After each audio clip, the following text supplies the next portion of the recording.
Wednesdays are for documenting. Listen, I know as being people, taking down information and jotting it down into a spreadsheet or a CRM system sounds incredibly boring.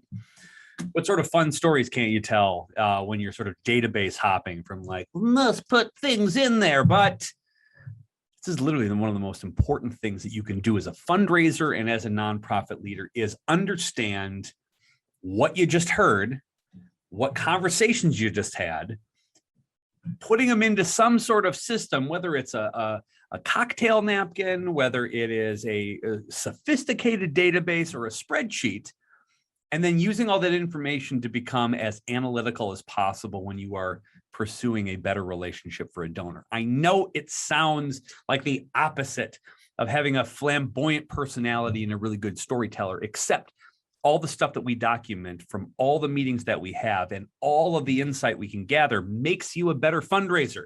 So as much as documenting seems the most boring of all these steps, it's really one of the most important, okay? So here's what we're gonna talk about today. We're gonna get out your workbooks. We're gonna go through this in order. We're gonna talk about documenting previous donor visits. We're gonna talk about connection mapping, sort of like playing matchmaker with our donors and who they know. We're gonna talk about analytics, super nerdy stuff for non-nerdy people like you and me. We're gonna talk about next steps with donors and how we actually determine those things, and then really talk about priorities. When we're planning on Mondays, we're talking about priorities for the week. Your analytics in your documentation will tell you what your next priority should be. We're gonna document the proof of that. Now, all the documentation in the world isn't going to help you without sort of action, but what it does is also protects you from those who don't know what you do for a living, board of directors who are inquisitive about details they shouldn't be asking because they should be minding their own business and sort of working in the where to vision the organization. But if they ever ask, what do you do? What have you done? You've got all the answers in all of your documentation.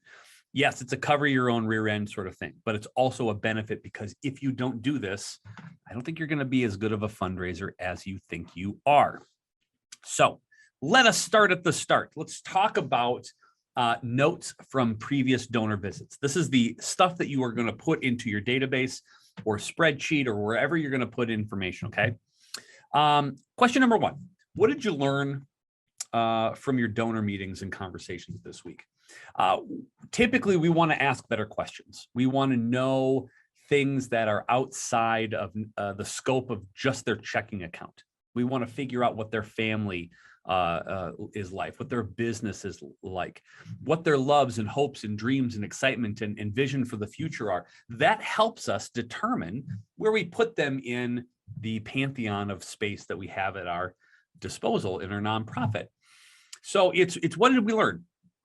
For example, did you ask them about the vacation that they took recently? And did they tell you where they went? And did they tell you who was with them? And did you inquire about what their favorite part about that trip was? Each one of those answers is going to lead you to a better understanding of who that person is, what their travel likes are, etc. For example, if you say, hey, how was your trip to Florida? And their response is, well, I know we shouldn't really do this, but every year we take all the kids and the grandkids, all 20 of them, down to Florida and take them on a Disney vacation. Now, what does that tell you about that donor within that 2-3 sentence answer from the question that you asked about how the trip was? 1, they love their family. 2, they probably love kids because there's no way you're taking a family vacation if you don't really like kids. They've got the means and the time to go travel, and they got the capacity to bring 20 of their family members down to Disney World for a week. That's crazy. So we now know if you've got a program with kids, you've got a program that's family oriented, if you've got a auction item that's a travel voucher or something to travel, or you've got a need that's an emergency that somebody can drop money at the drop of a hat, they would probably be a good candidate for this. And that's from intuitively asking the right questions and listening and responding to what you learned at your meetings. So asking better questions and then being a good listener. So jot down what you learned about each one of these individuals or groups or organizations that you met with. Ask better questions. What keywords, and this is back in the book too, is what keywords did they mention, right? What stories did they tell? Did they tell about how they saw abject poverty when they traveled? Did they tell you about when they volunteered at one of their church groups? Have they told you about a story about education or what they happened at one of the local schools? What are they telling you? What keywords that you can associate with the programs and services that your organization is providing can you match up? And we're going to talk about connection mapping after this, but what keywords have you drawn out in those conversations? And a lot of people ask, do you take notes during donor meetings? Sometimes I'll bring a notebook too, and I'll just kind of jot down things that are sparking my interest to either follow up with a question or just take a note for later on. I knew a really good fundraiser who immediately after a donor meeting would sit quietly in his car and jot down notes for a good 15 to 20 minutes just to make sure that he remembered everything that happened during the conversation. That's a good tip to do.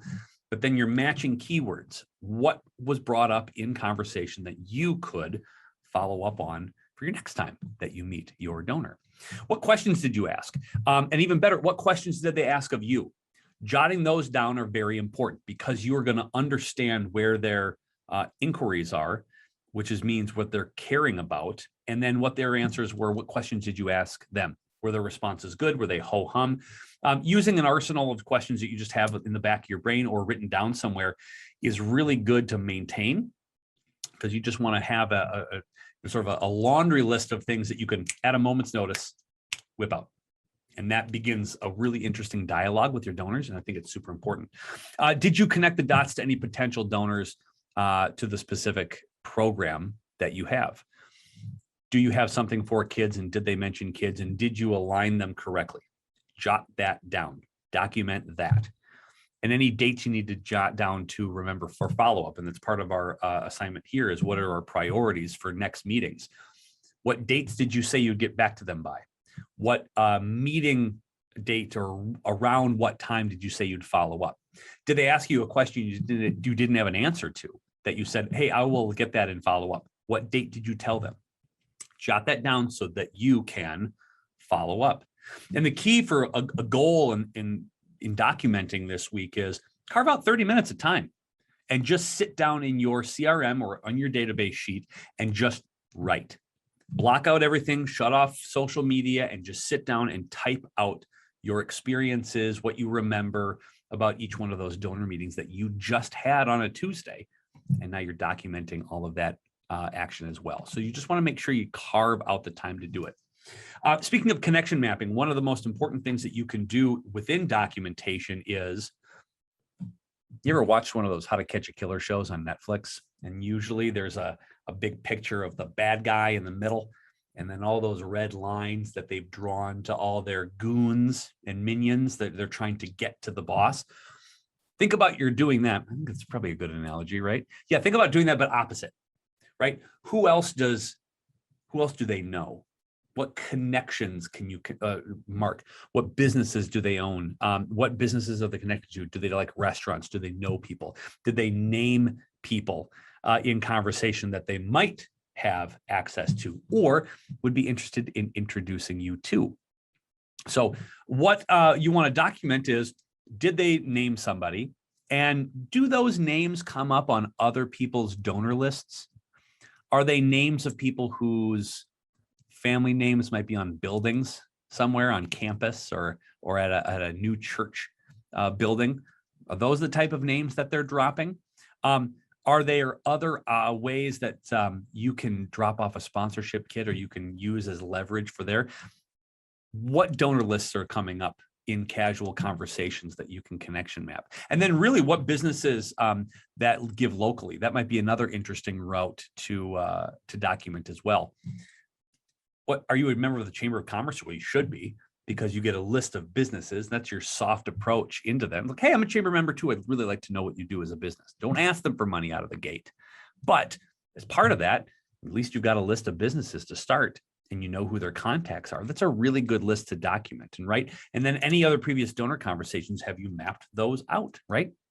Another thing that you should connection map with is, what community leaders do you want your organization to be associated with? City council members, elected officials, mayors, maybe even organizational leaders, maybe volunteer groups or public service groups. Who do you need to be connected with? And then who in your network might be connected to those people? Your connection mapping exercise is so key to making your life a lot easier when you need to pick up the phone and go. You don't want to spend a lot of time when you are in the zone, when you are making asks and you're building relationships. You don't want to go and time out, pause. I need 3 hours of research to do.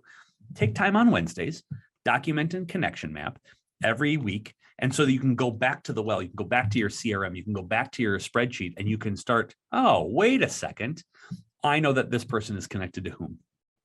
So here's as an assignment for a Wednesday, at least under connection mapping too, is, hey, what research can you do on 5 individuals whose businesses would be a good partner for your organization? Jot them down. That's part of your bandwidth eventually you're going to get to as part of your task list to give a call here in the next couple of weeks. And then really, let's do some research on 3 donors and what businesses they work at. What businesses is the donor to your organization? Are they connected? Do they know each other? Does the business donate to your organization? And does the person who's a donor know that their business is a donor to your organization? Sometimes they don't connect the dots. And what if you had 2 or 3 individuals who work at the same business?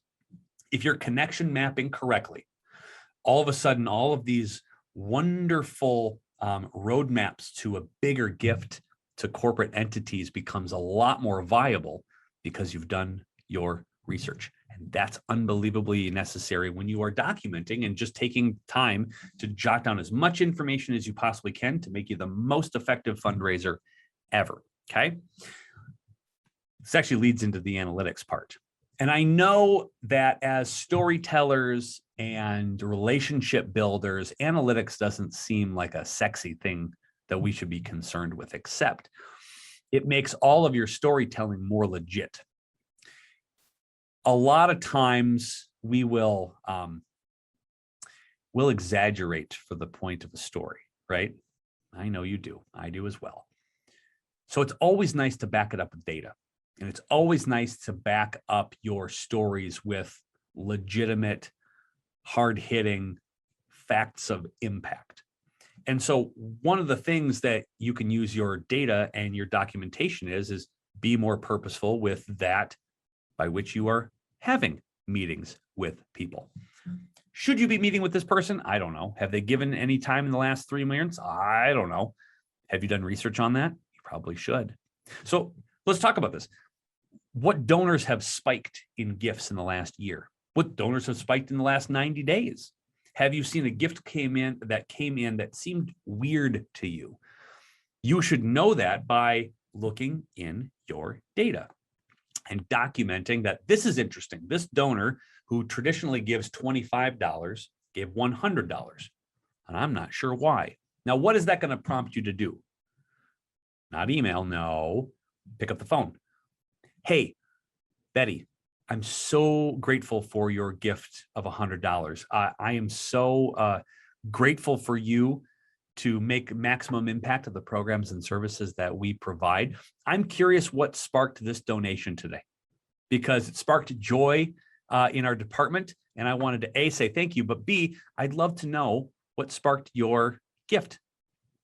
A lot of people don't ask that question, but what if you documented that? What if something that she saw or read made her think about your organization? Couldn't you use that for more people? That's what documentation is so important. You have to start making purposeful connecting of the dots in order to make your time spent in these little short spurts that we have every single day more valuable. And that's how you're going to do it. Another question is, what donors have yet to give to your organization in the year, right? Last year, but not this year gifts. People who gave in the previous year but haven't given yet are your top priority when you just run out of folks that you're like, I don't know where to start. Start with that list. They've previously given you gifts and now they didn't. I wonder why.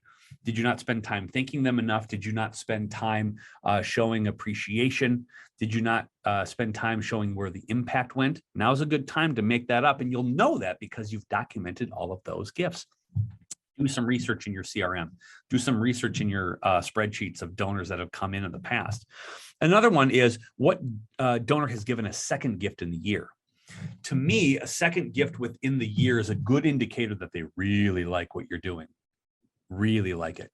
Some donors will give just $10 because they, in the moment, love you. Donors who give twice in a year are purposeful. No. I like this enough to give them twice. That's a rarity. So who has given twice in a year? That's a good research to do. And if you know that, dump it in your database. You're always thinking about what happens when you leave, or if you got hit by a bus. How would they know? How would they know? What would they know about your donor relationships if you don't document some of those things? And having an access to individuals who are donating on a regular basis and even twice a year, primo example of who you should be getting a hold of and talking to, because they have clearly demonstrated that they like you a lot in gift form multiple times. So that's a really good, helpful hint on like, where do I prioritize my calls? Well, we've documented all of this information. Here are my best interests that I need to go out and I need to have a conversation with. So for a task, as an example, under your donor analytics is, what are your 5 donors, top 5? Prioritize them in order, right? 2 spike ups, 2 last year, but not this year donors, and then 1 second gift donor would be a great lineup of folks that you need to connect with over the next week. Do it every single week. All of a sudden you got like 260 some connections you're making every single year. That's a lot. And I think you can do that too. And again, all has to do with documentation, because what you're doing is just looking at what you're putting in to output some of the analytics, to be more thoughtful about what you use your time doing and really how much time you have during the week. Next steps for each visit. One of the most important things, and this doesn't take a lot of time, is what's your game plan after meeting with the donor? What do you say you're going to do? Hey, I'll follow up with an email. When? Hey, I'll follow up with a phone call. Hey, we should get together again soon. What does soon mean? Making sure that you document when your next step with that potential sponsor, with that potential supporter, with that current donor, with that cheerleader, with that volunteer, whatever. Who are you meeting with, and when are you going to take action again? Document it. It's really easy to have a wonderful conversation and then forget about it, right? We just forget about it because it was a really nice conversation. Maybe they didn't give you any money and we just left it at that. And then time goes by and you go, God, I wonder what happened to that person. And you didn't take the next step, and they've probably forgotten about you too.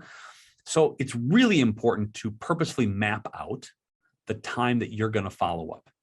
So next steps for each, right? So for example, who did you end a conversation with? Like, hey, I would like to have a next visit with you, or hey, can we meet again to talk about this? Yeah, when? Research that. And if you say it in a conversation, document that, right? What communication have you had between those events? Do you need to butter them up a little bit? Do you need to just touch base and give them an update? You'll know based on the amount of information that you have in your documented database, or in your documented folder, or in a piece of paper, or a cocktail napkin, whatever that is. Make sure that you get the dates right. Pop it into your Outlook or your Gmail calendar. Remind you that you got to do follow-up calls, and then just put weekly names of people that you want to follow up with. That's as easy as possible, right? What communication have you had with donors that maybe gave you names of individuals that might be interested in connecting with you? I don't know.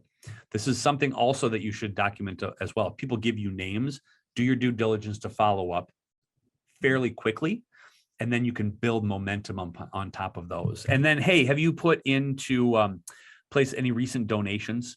Are you setting up a thank you? Are you setting up a follow-up meeting? Are you setting up a lapsed donor mail? What dates do you need to put into your system to remind you of what you got to do next? And again, I feel like we all think we have the superpowers to remember all of this, but it gets to be a lot of stuff. And we have a lot of meetings and a lot of fun times. sometimes we forget some of that stuff. So, hey, take a few minutes this week, add a name to your call list from your database.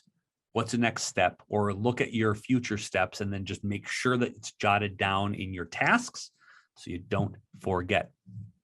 You don't want to document for documents' sake. You want to document so you can do stuff, right? So here's what I would suggest too. I would say grab 2 names out of your database, then just throw it out there and then see what the tasks are at hand. And if you don't have a task, make one and then put together a follow-up plan on that as well. Just start small. You don't need to do 500 a week. Just start small. And then your priority for asks, your priority for next asks. And this kind of goes hand in hand with the next steps is make sure you have on paper to get back information or make an ask in a timeline that is acceptable. You want to be so far away that it doesn't seem like you're hounding them, but close enough that they remember what conversations they had with you. And if it's too long in between, send them a note and say, hey, I can't wait to meet with you in the next couple of weeks. Really, I thought about our conversation the other day and I had a cool little allegory for you that I wanted to share, right? So out of all the donor information, who stands out as an immediate need to contact with? And you'll know that because you've been documenting all this information. But who stands out as somebody you want to meet with? Is there a pattern of meetings you're having with people? Is there some analytics that you can sort of decipher? If I have 10 meetings, if I make 3 asks, I get 1 gift. And if that's the pattern, then how many gifts do you need to add up to whatever campaign goal you have? And then backtrack to how many asks and backtrack to how many calls. And then that becomes your number that you get to use. It's an old sales tactic. We've all used that at some point in time of our life. So is there a sequence of pattern to getting gifts in? And if it is, let's build a plan around that. What connection notes have you not followed up on? It's okay. We've all missed them. We've all not done it. Again, I spent about a year doing an apology tour when I took a job in a former life. And they had so much turnover that I decided not to ask a lot of money for some of our major players. And I just went around and said, sorry.